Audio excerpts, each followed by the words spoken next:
Why did he change his name? Let's let him answer. Why don't you like to be called Clay anymore? No, Clay was not my name. Once we follow believe, hear, understand the teachings of the Honorable Elijah Muhammad and come into knowledge of ourselves, then we want to be called after names of our people, which are names that fit us black people. And Clay was a white man's name. It was a slave name. And I'm no longer Clay. I'm no longer a slave. So now I'm Muhammad Ali.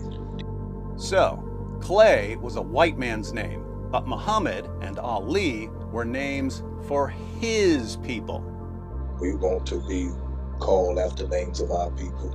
What people would that be? Arab slave masters? Because that's who Muhammad and his son-in-law Ali were, according to Muslim sources. And let's not forget that Arabs can exhibit a variety of shades and tones. Here's an example of an Arab. Looking at this picture, you may be wondering, did Opie Taylor grow up and convert to Islam? No, this is Sheikh Muhammad al-Yaqubi, the 34th grandson of Muhammad, the Prophet of Islam.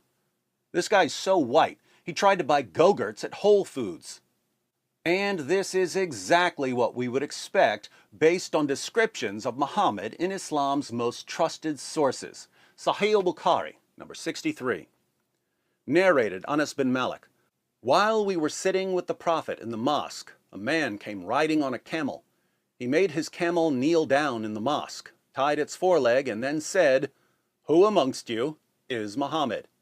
At that time, the Prophet was sitting amongst us, leaning on his arm. We replied, "This white man,"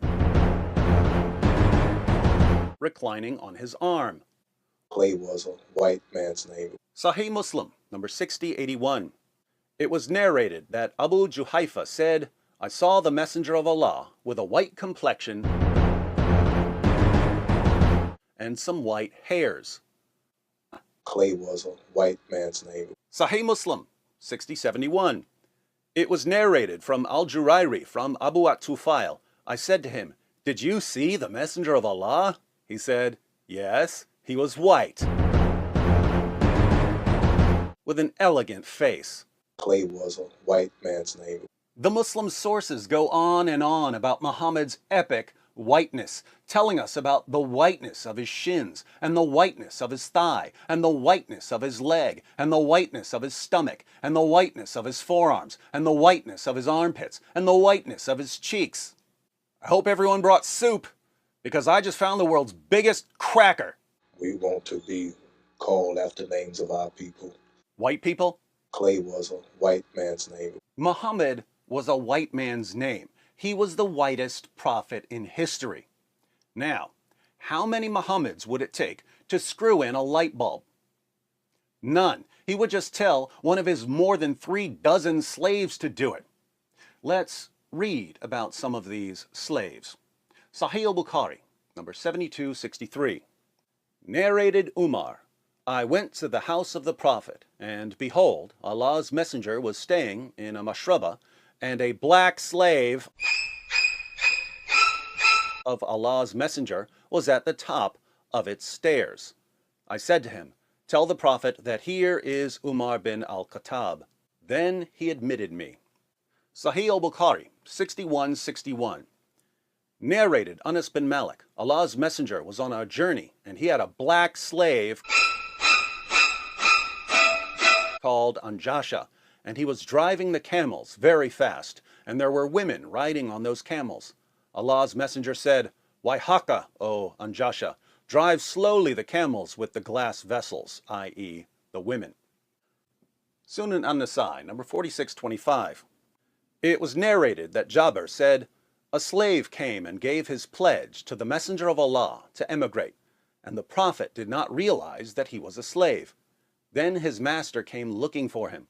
The Prophet said, 'Sell him to me.' So he bought him for 2 black slaves. Then he did not accept the pledge of anyone after that until he had asked, 'Is he a slave?' So an Arab man walked up to Muhammad and said, 'I'd like to join you. Do you accept my pledge?' Muhammad replied, 'Yes.' But the man turned out to be a slave, so Muhammad had to buy the slave from his master. And what did he buy him with? He bought him with 2 of his numerous black slaves. Apparently, black slaves were only half as valuable as Arab slaves. Of course, Muhammad didn't want to keep giving up his black slaves, so he decided to be more careful about taking the pledge. Notice, by the way, how black slaves are described in Islam's most trusted sources. Trading slaves is equivalent to trading animals. Here's one about a black slave who was shot to death while unloading Muhammad's luggage. Sunan an-Nasa'i 3858. It was narrated that Abu Huraira said, "We were with the Messenger of Allah in the year of Khaybar, and we did not get any spoils of war except for wealth, goods, and clothes. Then a man from Banu ad-Dubayb, who was called Rifa bin Zayd, gave the Messenger of Allah a black slave who was called Midam. The Messenger of Allah set out for Wadi al-Qura. When we were in Wadi al-Qura, while Midam was unloading the luggage of the Messenger of Allah, an arrow came and killed him. The people said, 'Congratulations, you will go to paradise.'